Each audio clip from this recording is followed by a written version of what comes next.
Hello అందరికీ.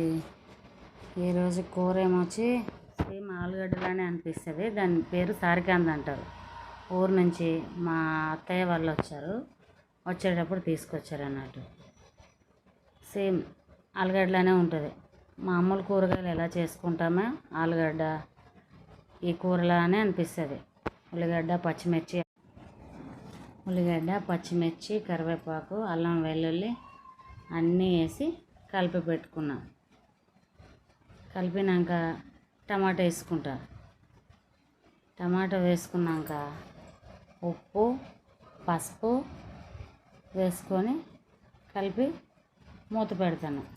ఒక 2-3 నిమిషాలు బాగా అయినాక దగ్గరకు అవుతుంది కదా. అలా అయితే కూర ముక్కలు వేయకముందు వేస్తేనే బాగా దగ్గరకు అవుతుంది. ఇవి సారికంద ముక్కలు కట్ చేసి పెట్టుకున్నవి. కొంచెం జిగురు అనిపిస్తుంది. కందలా అనిపిస్తుంది కానీ కంద కాదు, సారికంద. మామూలుగా కడాయిలో కూడా వండుకుంటే బాగానే ఉంటుంది కానీ ఏమో ఒక్కోసారి ఉడకదన్న భయం. అందుకే కుక్కర్లో వేసి పెట్టుకున్నాను నేనైతే. 3 విజిల్లు అయితే మెత్తగా అయిపోద్ది. దగ్గరగా అయింది కదా.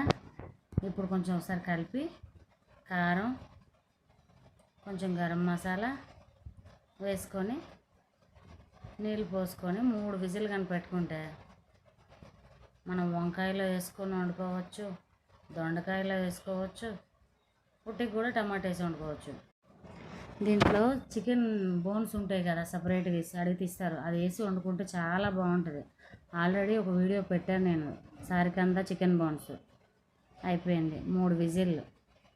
3 విజిల్లు అయిపోతుంది. ఇది చపాతీతో కూడా బాగుంటుంది.